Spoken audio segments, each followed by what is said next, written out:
Assalamualaikum warahmatullahi wabarakatuh. Perkenalkan, nama saya Mitska Zarifan Guro Putri dari kelas 10. Di sini, izinkan saya untuk menyampaikan hasil dari teks laporan hasil observasi yang telah saya buat yang berjudul Indonesia Darurat Sampah Plastik. Sampah adalah buangan yang dihasilkan dari suatu proses produksi baik domestik rumah tangga maupun industri. Dalam Undang-Undang Nomor 18 Tahun 2008 tentang pengelolaan sampah, disebutkan bahwa sampah adalah sisa kegiatan sehari-hari manusia atau proses alam yang berbentuk padat atau semi-padat, berupa zat organik atau anorganik, bersifat dapat terurai atau tidak dapat terurai, yang dianggap sudah tidak berguna lagi dan dibuang ke lingkungan. Sampah plastik selalu menjadi masalah utama dalam pencemaran lingkungan, baik pencemaran tanah maupun laut.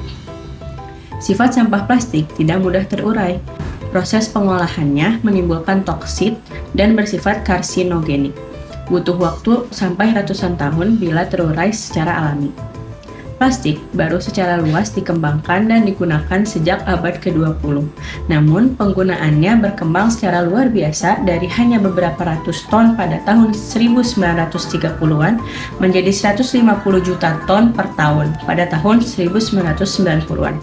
Dan 220 juta ton per tahun pada tahun 2005. Plastik menjadi primadona karena beberapa sifatnya yang istimewa. Di antaranya yaitu, yang pertama, mudah dibentuk sesuai dengan kebutuhan. Yang kedua, bobotnya yang ringan sehingga bisa menghemat biaya. Yang ketiga, tahan lama. Yang keempat, aman dari kontaminasi kimia, air, dan dampaknya. Yang kelima, aman sebagai kemasan barang maupun makanan dan tahan terhadap cuaca dan suhu yang berubah. Dan yang paling penting lagi adalah harganya yang murah. Total timbulan sampah plastik 16% dari timbulan sampah nasional. Tren timbulan sampah plastik dalam kurun waktu 10 tahun terakhir, terutama di daerah perkotaan, mulai dari 11% di tahun 2005 menjadi 15% di tahun 2015. Sebanyak 9,85 miliar lembar per tahun dihasilkan yang bersumber dari hanya 90 gerai retail se-Indonesia. Berdasarkan data Jambek et al. Tahun 2015, disebutkan bahwa Indonesia merupakan negara kedua penghasil sampah plastik di laut sebesar 1,29 juta ton per tahun. Akibat sampah plastik yang memerlukan ratusan bahkan ribuan tahun untuk terurai kembali ke bumi. 57% sampah yang ditemukan di pantai berupa sampah plastik.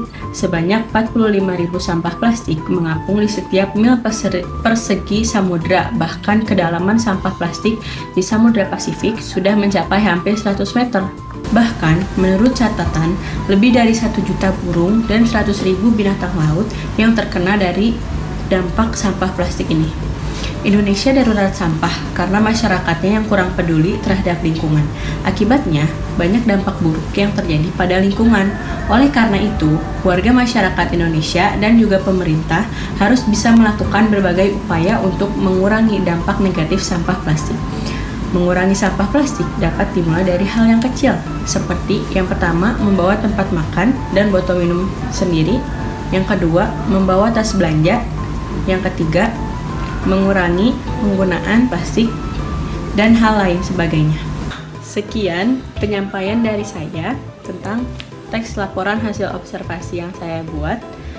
Mohon maaf apabila terdapat kesalahan ataupun kekurangan dalam penyampaian saya. Terima kasih. Wassalamualaikum warahmatullahi wabarakatuh.